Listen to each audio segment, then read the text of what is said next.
सबको जय मसीह की जय मसीह। आइए हम परमेश्वर के वचन में जाएंगे और आज हम सीखेंगे परमेश्वर का भय मानने के विषय में। इसके विषय में नीति वचन 1 उसका 7 वचन हम एक बार पढ़ेंगे। भय के विषय में परमेश्वर यहाँ पे क्या लिखा हुआ है। नीति वचन 1 उसका 7, यहोवा का भय मानना बुद्धि का मूल है, बुद्धि और शिक्षा को मूढ़ ही लोग तुच्छ जानते हैं। यहोवा का भय मानना बुद्धि का मूल मतलब बुद्धि की शुरुआत है। अगर आप कहते हैं कि आप बहुत बुद्धिमान हैं और आपके अंदर परमेश्वर का भय नहीं है तो आप क्या हैं? प्रभु का वचन आगे कहता है बुद्धि और शिक्षा को मूढ़ ही लोग तुच्छ जानते हैं। मूढ़ लोग मतलब जिनको कोई ज्ञान और बुद्धि नहीं होती, जिनको कोई समझ नहीं होती, वो ही लोग तुच्छ जानते हैं। पर यदि आप कहते हैं कि आप बुद्धिमान हैं या मैं कहती हूँ कि मैं बुद्धिमान हूँ, तो मेरे अंदर या आपके अंदर क्या होना चाहिए? परमेश्वर का भय होना हमारे अंदर जरूरी है। इसी में नीति वचन 14 उसका 27 वचन भी हमें कुछ सिखाता है। 14 उसके 27 में लिखा हुआ है, यहोवा का भय मानना जीवन का सोता है और उसके द्वारा लोग मृत्यु के फंदे से बच जाते हैं। जब हम परमेश्वर का भय मानते हैं ना, तो प्रभु हमें कई बार मृत्यु से भी बचा कर लेकर के आते हैं और हम मृत्यु के फंदे से बच जाते हैं। और भय मानना क्या है? यहोवा का भय मानना जीवन का सोता, जीवन है हमारे लिए। अगर हम अपने जीवन को परमेश्वर के भय में चलाएंगे, उसके आज्ञा में चलाएंगे, किसी भी काम को करने इसका हियाव, जो गलत काम हो उसको हियाव से नहीं करेंगे, इच्छा से नहीं करेंगे, परंतु हर एक बात में अगर हम ये सोचे कि मेरा खुदा मेरे विषय में मैं ये करूंगी तो क्या सोचेगा, और परमेश्वर को हर पल अपने साथ रखे, उसका भय माने, तो हम क्या होंगे? जीवन का सोता। और जीवन का सोता पानी जब निकलता है किसी सोते से, तो क्या सिर्फ वो एक आदमी के इस्तेमाल के लिए होता है? वरन उससे सारे लोग पानी पीते हैं और जिनको जो जरूरतें होती हैं वो अपनी पूरी करते हैं। हमारे द्वारा भी प्रभु जीवन का वो स्रोता बहाएगा जिससे बहुत सारे लोग हमारे जीवन को देख के परमेश्वर के राज्य में आएंगे। हमारे और आपके जीवन को देख के, हमारे और आपके परमेश्वर के भय को मानने के द्वारा वो परमेश्वर को जानने की इच्छा रखेंगे और बहुत सारे काम जो प्रभु हमारे द्वारा चाहेगा वो करना पाएगा, क्योंकि हमारे अंदर भय है, खुदावन का, परमेश्वर का भय है। और वो जीवन का श्रोता जब निकलेगा तो बहुत तेरे जीवन पाएंगे। बाइबल में से ऐसे ही हम कुछ उदाहरण को देखेंगे। कुछ 3 लोगों के जीवन को हम देखेंगे जिन्होंने किसी ने अपने जीवन में पाप बिल्कुल नहीं किया, ना किया, भागा। किसी ने अपने जीवन में पाप किया और फिर पश्चाताप किया, और किसी ने अपने जीवन में पाप किया और पश्चाताप नहीं किया। ये तीनों ही परमेश्वर के चुने हुए दास हैं। इसके विषय में हम पढ़ेंगे उत्पत्ति 39, उत्पत्ति 39। यहाँ पे यूसुफ के विषय में लिखा हुआ है।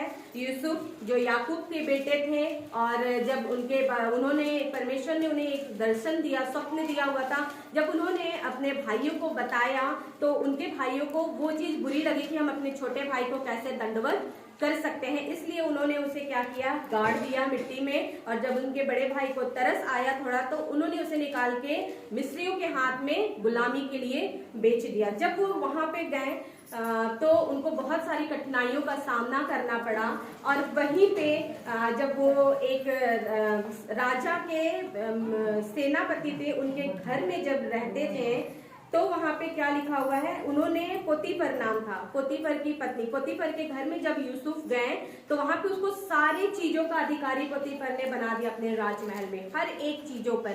लेकिन उसने उसकी पत्नी जो थी उस पे सिर्फ उसका अधिकार था, उसे छोड़ बाकी सारी चीजों पे अधिकार लगा दिया, मतलब अधिकार उनको दे दिया। इसी में हम साथ में पढ़ेंगे, यूसुफ सुंदर और रूपवान था।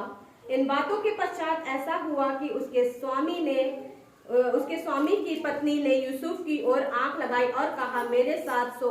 पर उसने अस्वीकार करते हुए अपने स्वामी की पत्नी से कहा, सुन, जो कुछ इस घर में है मेरे हाथ में है, उसे मेरा स्वामी कुछ नहीं जानता और उसने अपना सब कुछ मेरे हाथ में सौंपा है। इस घर में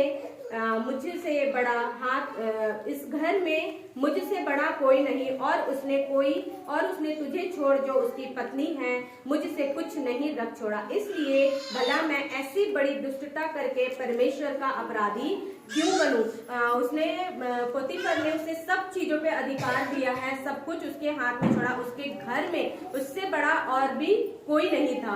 तो उसकी पत्नी जब उससे कहती है कि आके मेरे साथ सो, वो सब कुछ उसके घर में देखता है, सारा अधिकार उसके घर में है, फिर भी वो चाहता तो इस अवसर का लाभ उठा सकता था, लेकिन उसके अंदर परमेश्वर का भय था। यूसुफ 9 अध्याय में क्या कहा है, क्या कहते हैं कि इस घर में मुझसे बड़ा कोई नहीं, और उसने तुझे छोड़ जो उसकी पत्नी है मुझसे कुछ नहीं रख छोड़ा, इसलिए भला मैं ऐसी बड़ी दुष्टता करके परमेश्वर का अपराधी क्यों बनूं? वो ये नहीं कह रहा मैं पोतीफर का अपराधी क्यों बनूं, वो ये कह रहे मैं परमेश्वर का अपराधी क्यों बनूं, क्योंकि यूसुफ को पता है कि ऐसे काम परमेश्वर को नहीं भाते।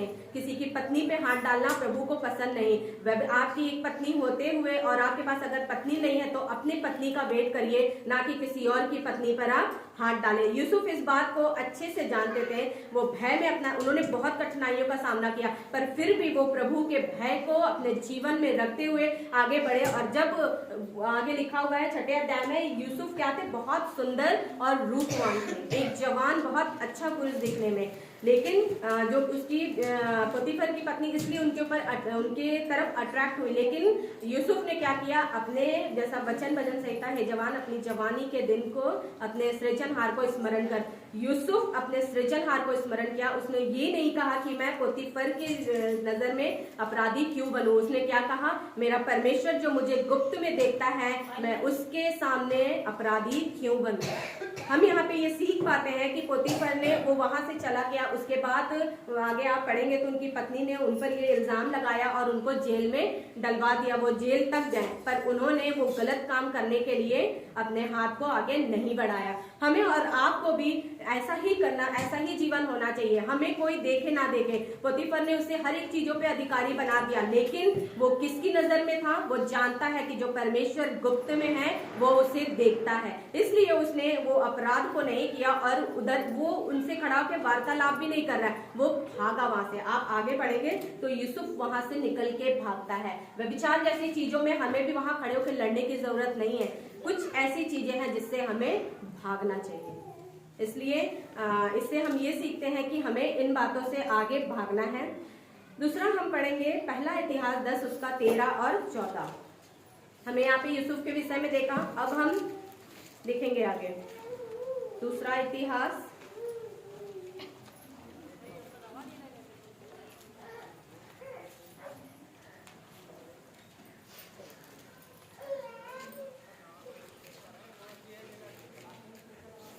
पहला इतिहास है। पहला इतिहास 10 उसका 13-14 में वचन इस प्रकार कहता है, यो शाऊल उस विश्वासघात के कारण मर गया। हम यहाँ पे अब शाऊल के विषय में सीखेंगे।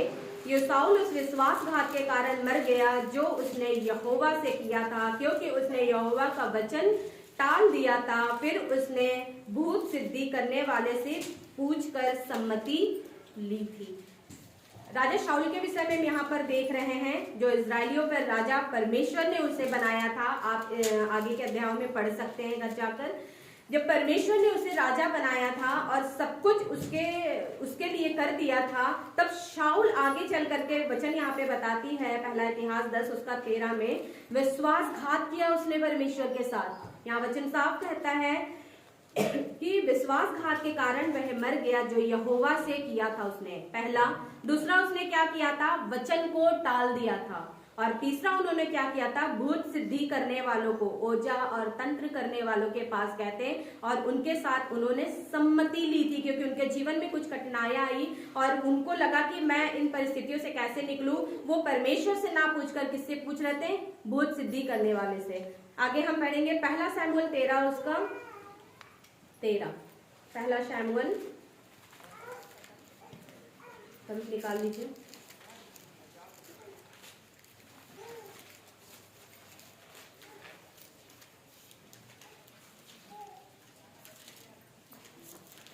यहाँ पे लिखा हुआ है पहला शमूएल 13 उसका 13 मैं पढ़ रही हूँ। शमूएल ने शाऊल से कहा, तूने मूर्खता का काम किया है, तूने अपने परमेश्वर यहोवा की आज्ञा को नहीं माना, नहीं तो यहोवा तेरा राज्य इस्राएलियों के ऊपर स्थिर रखता।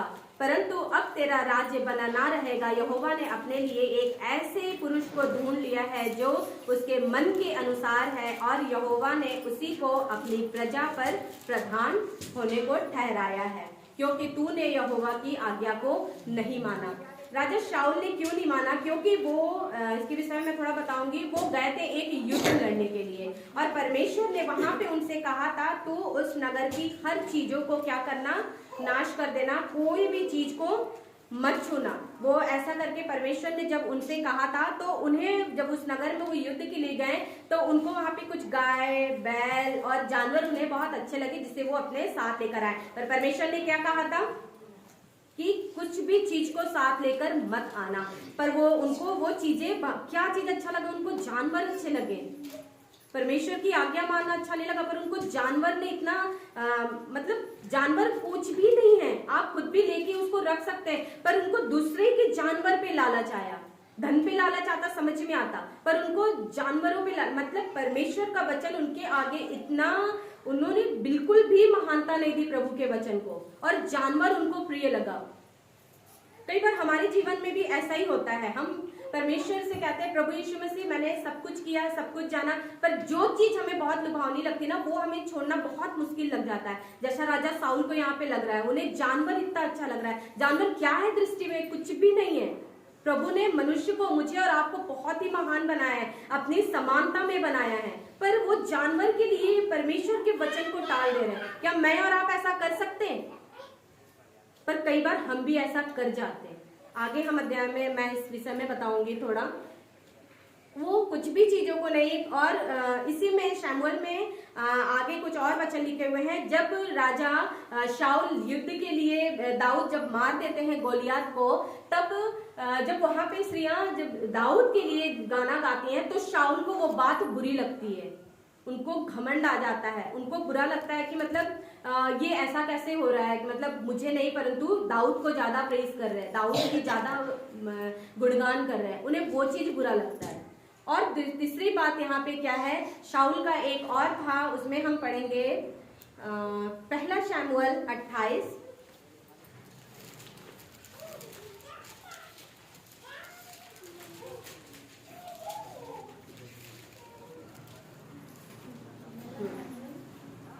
उसका 6। जब शाऊल ने यहोवा से पूछा, तब यहोवा ने ना तो स्वप्न के द्वारा उसे उत्तर दिया, और ना उरीम के द्वारा और ना भविष्यद्वक्ताओं के द्वारा। तब शाऊल ने अपने कर्मचारियों से कहा, मेरे लिए किसी भूत सिद्धि करने वालों को ढूंढो कि मैं उसके साथ जाकर उससे पूछूं। उसके कर्मचारियों ने उससे कहा, एदनोर में एक भूत सिद्धि करने वाली रहती है। तब शाऊल ने वेश बदला और दूसरे कपड़े पहनकर 2 मनुष्य संग लेकर रातों रात चलकर उस स्त्री के पास गया और कहा, मेरे सिद्धि भूत से मेरे लिए भावी कहलवा, और जिसका नाम मैं लूंगा उसे बुला दे। वो वहां पे भूत सिद्धि, और वो ये भी सोच के गया था कि वो किसे बुलाएगा। स्त्री ने उससे कहा, तो जानता है कि शाऊल ने क्या किया है, कि उसने ओझों और सिद्धि करने वालों के देश से नाश किया है। फिर तू मेरे प्राण के लिए क्यों फंदा लगाता है कि मुझे मरवा डाले। ये स्त्री कहती है कि जो राजा शाऊल ने भूत सिद्धि और ओझा करने वालों को मरवा दिया था, वही राजा शाऊल आज किसके पास जा रहा है? भूत सिद्धि करने वालों के पास जा रहा है। सोचो कितना उसके अंदर भय है। जब उसने पाप किया तभी ये उसके अंदर भय आया। उसे जब परमेश्वर से उत्तर नहीं मिला तो वो अपने रास्ते ढूंढने लगा। हमारे जीवन में भी जब कोई परमेश्वर की तरफ से उत्तर नहीं मिलते या देरी हो जाती है ना, तो हम भी पता क्या रास्ते ढूंढने लगते हैं। और शाऊल का यही रास्ता इतिहास में अभी हमने पढ़ा, उसने वचन को टाला, उसने परमेश्वर के साथ विश्वासघात किया, और तीसरा उसने भूत सिद्धि करने को वाले को बुलाया। यही बातें क्या होता है, हमें मृत्यु की ओर लेकर के जाती है। शाऊल के यही पाप उसे मृत्यु की ओर लेकर के गए, जैसा अभी मैंने वचन पढ़ा, हम सब ने अभी वचन में पढ़ा। हम ऐसा पाप को ना करें। जब प्रभु का वचन हमारे पास आता है कि तुम्हें ये चीज छोड़ना है, तुम्हें ये चीज अपने जीवन से हटाना है, तुम्हें इससे नहीं इसके साथ ब्याह करना है, तो हम इस समय हमारे दिमाग में चल रहा होगा कि शाऊल ने परमेश्वर का वचन टाला, पर हम भी वचन टाल देते हैं कई बार। मैं और आप भी कई बार प्रभु के वचन को नकार देते हैं। नहीं, ये वचन मेरे लिए नहीं। अगर हमें दूसरे का व्यक्तित्व पता है तो हम कहते हैं मेरे लिए नहीं, इसके लिए बोला जा रहा है। पर नहीं, ये वचन मेरे लिए भी है, ये वचन आपके लिए भी है। वचन को मैं और आप टालने वाला पाप जैसा शाऊल राजा ने यहाँ पर किया, कभी ना करें। वचन को टाले नहीं। प्रभु हर वचन को अपने जीवन में स्वीकार करें हम, ताकि परमेश्वर की आज हमारे जीवन में अगर ये चीज नहीं है तो आने वाले दिन के लिए प्रभु मुझे और आपको तैयार कर रहा है, क्योंकि वो किस रास्ते से हमें लेकर जाएगा, कहाँ लेकर के जाएगा और उस रास्ते में क्या दिक्कतें आएंगी, ना मुझे पता है ना आपको पता है। इसलिए ये मत कहिए कि मेरे जीवन में ये पाप नहीं है इसलिए ये मेरे लिए नहीं है। नहीं, ये आपके लिए है। अभी आपकी जिंदगी बहुत है, बहुत सारी चीजें आ सकती है। प्रभु आपको किसी भी क्षेत्र में सिखाने के लिए है, तो सुन के तैयार होइए। और इसके बाद हम पढ़ेंगे आदम और हव्वा के विषय में। हम जानते हैं उन लोगों ने भी वचन को टाला था। परमेश्वर ने उन्हें मना किया था फल ना खाने के लिए, पर उन लोगों ने वो फल खाया। मतलब परमेश्वर के वचन को उन्होंने किसके लिए टाला? फल के लिए टाला। हम भी बस भोजन वस्तुओं के लिए, कई बार प्रभु का वचन आता है, दास कहते हैं, लोग कहते हैं, आत्मा कहता है जो हमारे अंदर दिए गए उपवास करना है, पर हमें क्या अच्छा लगता है? 2 वक्त की रोटी। और उसके लिए हम वचन को, परमेश्वर की आज्ञाओं को टाल देते हैं। आप विचार करिए, आपने आखिरी बार फास्ट कब करी है? कब आपने उपवास रखा है? परमेश्वर से बातें करिए। वो बातें करने वाला और बोलने वाला परमेश्वर है। दूसरा हम पढ़ेंगे निर्गमन 29 उसका 42 से 46।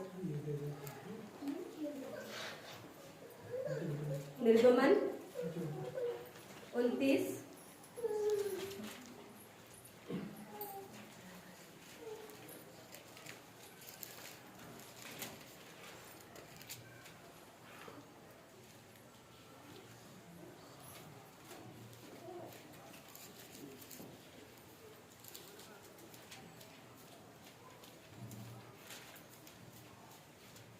यहाँ पे वचन लिखा हुआ है, तुम्हारी पीढ़ी से पीढ़ी में यहोवा के आगे मिलाप वाले तंबू के द्वार पर नित्य ऐसा ही होम बलि हुआ करे।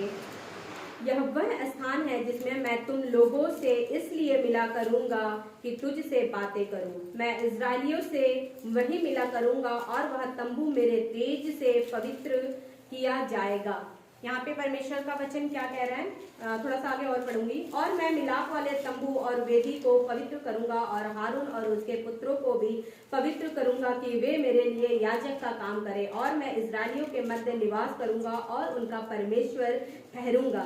तब वे जान लेंगे कि मैं यहोवा उनका परमेश्वर हूँ, जो उनको मिस्र देश से इसलिए निकाल के ले आया कि मैं उनके मध्य निवास करूं। मैं ही उनका परमेश्वर यहोवा हूँ। प्रभु हमारे बीच में निवास करना तब भी चाहते थे और आज भी चाहते हैं। वो चाहते कि हमारे बीच में वो निवास करे, पर कब? जब हम परमेश्वर की उपस्थिति में जाएंगे, उसकी संगति में जाएंगे। हाँ, वो हर पल हमारे साथ रहता है, हाँ उसके दास हमारे पास हर पल, पर आपके पास समय है उसकी बातों को सुनने के लिए? हमारे पास समय है कि प्रभु हमसे क्या कहना चाह रहा है? हमें इसीलिए नहीं पता होता कि हमें कब उपवास करना है, कब प्रार्थना करना है, आत्मा हमें कब बोल रही है कि प्रार्थना। कई बार आपकी आत्मा आपको कहती है प्रार्थना करने के लिए, पर हम अनसुनी कर देते क्योंकि हम सुनने को तैयार ही नहीं होते हैं। यहाँ पे प्रभु होम बलि हमारा प्रार्थना और आराधना, और मिलाप वाला तंबू ये कलीसिया। पहले के समय में लोग होम बलि और मेल बलि करके चढ़ाया करते थे, प्रभु को दिया करते थे, पर आप जो आराधना और प्रार्थना आज करते हैं वो होम बलि है। आपके आंसू प्रभु के लिए होम बलि है, आपका धन्यवाद प्रभु के लिए होम बलि है।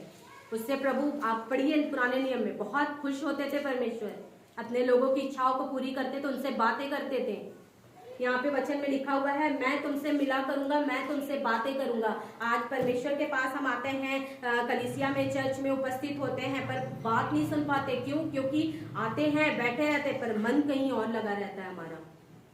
तन मन से अपने परमेश्वर को ढूंढो, उसके भय में चलना सीखो। परमेश्वर की उपस्थिति में बैठना बहुत आसान बात नहीं है। पहले लोग अंदर भी नहीं जाते थे, उनके पैर में एक रस्सी और घंटी बार के अंदर भेजा जाता था, इतना भय। पर पता है, जब प्रभु हमारे नजदीकी में आया ना, तो हमारे अंदर से भय ही हमने हटा दिया बिल्कुल। कोई कहीं भी आते हैं, जाते हैं, भय के साथ प्रभु की उपस्थिति में बैठने की आदत डालें हम सब।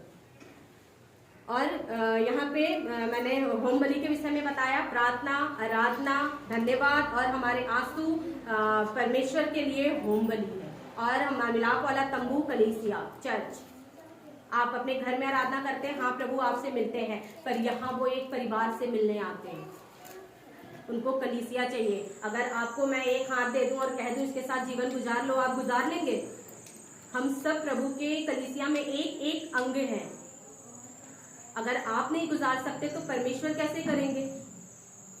तो इसलिए सबको चर्च में होना चाहिए, सबको उपस्थित होना चाहिए, सबके अंदर भय होना चाहिए।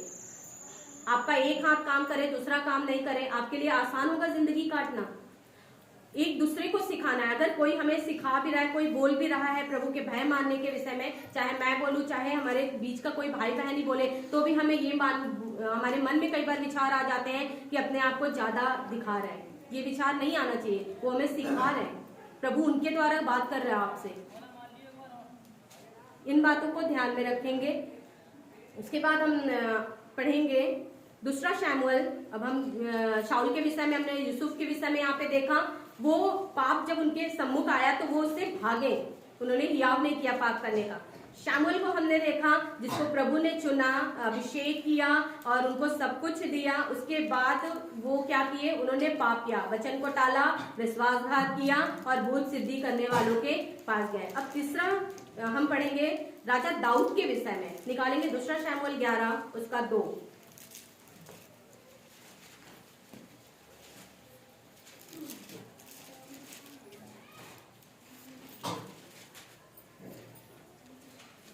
यहाँ पे लिखा हुआ है दूसरा शमूएल 11 उसका 2 मैं पढ़ रही हूँ। सांझ के समय दाऊद पलंग पर से उठकर राजभवन की छत पर टहल रहा था और छत पे से उसको एक स्त्री जो अति सुंदर थी नहाती हुई देख पड़ी।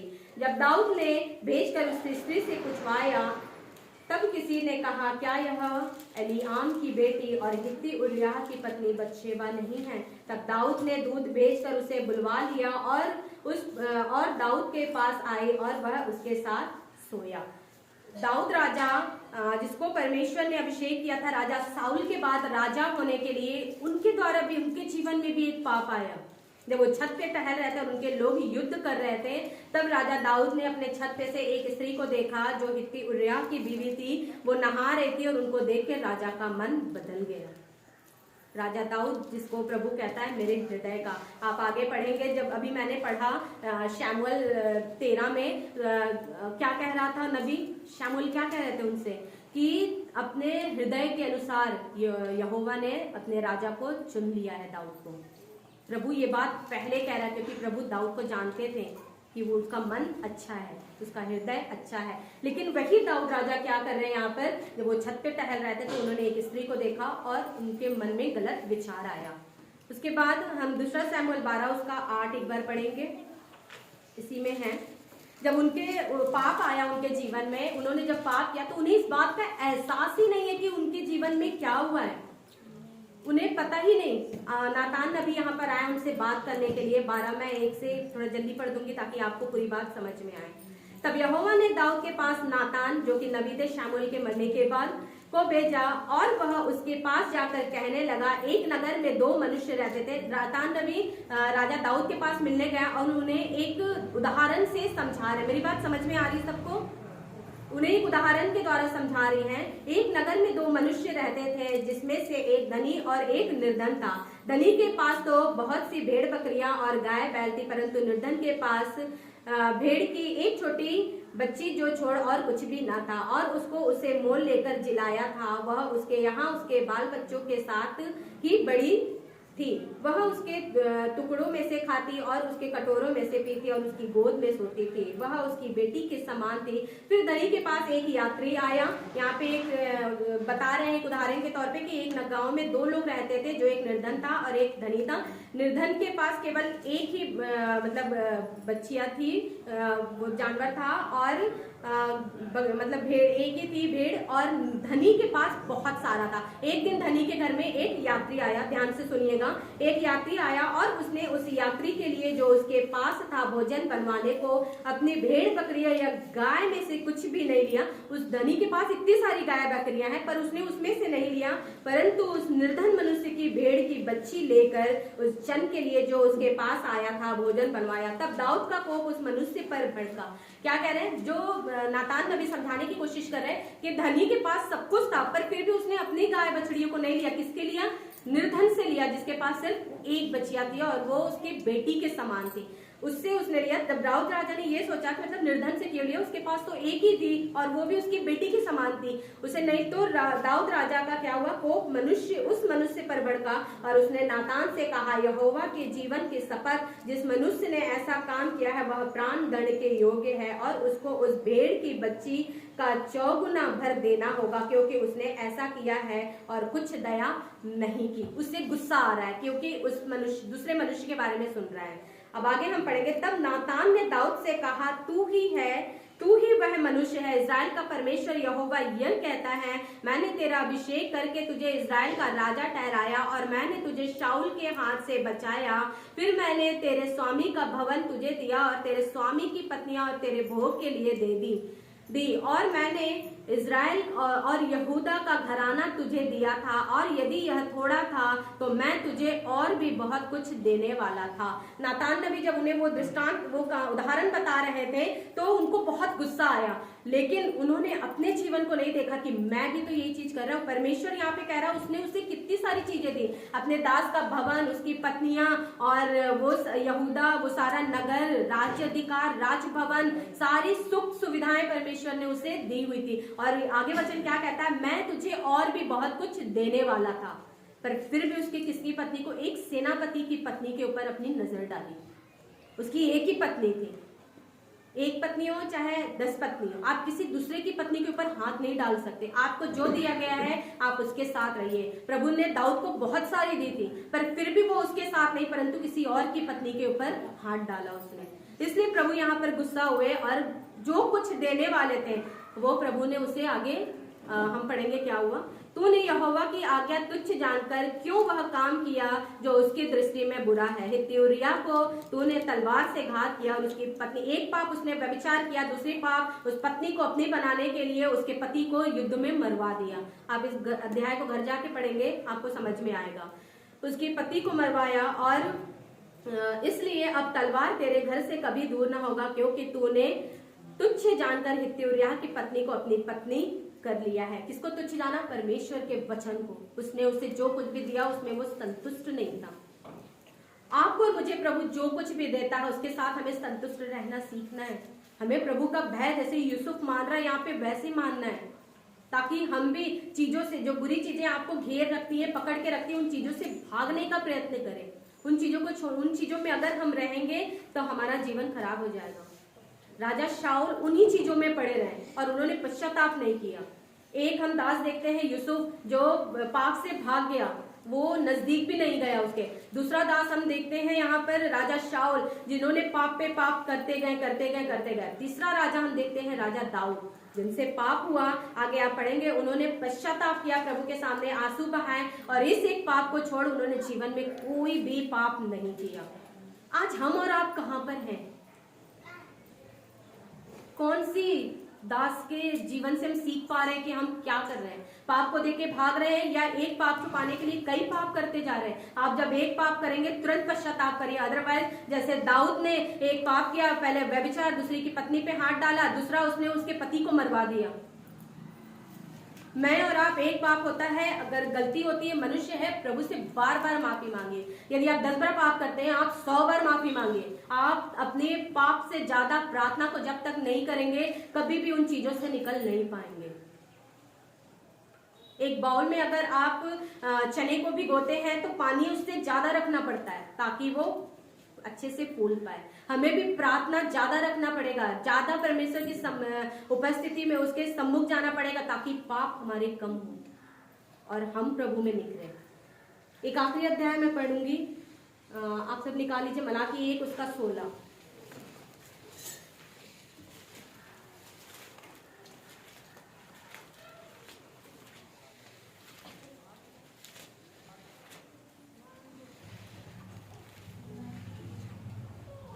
सॉरी 1 उसका 6। यहाँ पे प्रभु का वचन कहता है, पुत्र पिता का और दास स्वामी का आदर करता है। एक बेटा अपने बाप का आदर करता है, और एक दास, अगर हम किसी के अंदर में काम कर रहे हैं तो अपने बॉस को, अपना जो हमारा मालिक होता है, हम उसकी बात मानते हैं, उसका आदर करते हैं। अपने मालिक से हम कभी बदतमीजी करते हैं इस डर से कि वो हमें नौकरी से निकाल देगा। और यदि मैं पिता हूं तो मेरा आदर कहाँ है, और यदि मैं स्वामी हूं तो मेरा भय मानना कहाँ है। अगर परमेश्वर को आप अपना पिता कहते हैं तो उसका आदर, उसका वचनों को मानकर क्यों नहीं करते? मैं और आप, हम सबको ये बात सोचने की जरूरत है। और यदि वो हमारा स्वामी है तो उसका आदर क्यों नहीं, उसका भय क्यों नहीं मानते? हम काम करते हैं जहां पे, वहां हमें इस बात का भय रहता है कि हमारा मालिक हमें नौकरी से निकाल देगा। इस बात का भय नहीं कि प्रभु स्वर्ग राज्य में प्रवेश नहीं करने देगा। वो करने दे ना दे, पर हमारे कर्म हमें नरक की ओर ले जाएंगे। तो इसलिए प्रभु का भय माने। अपने जीवन में कोई भी चीज करने के लिए उतावलीपन नहीं, पर हर एक बात में अगर प्रभु का उत्तर नहीं मिल रहा है, वेट करिए।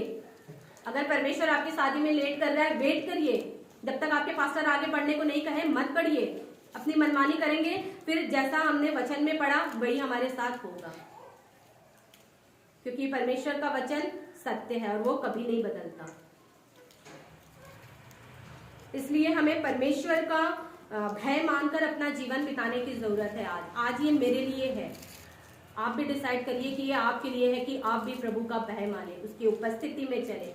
हर एक काम को करने से पहले क्या ये सही है, क्या ये गलत है, नहीं समझ में आते, जो आत्मिक लोग हैं आपके ऊपर अगुवे ठहरा गया, उनसे बात करिए, पास्टर से बात करिए।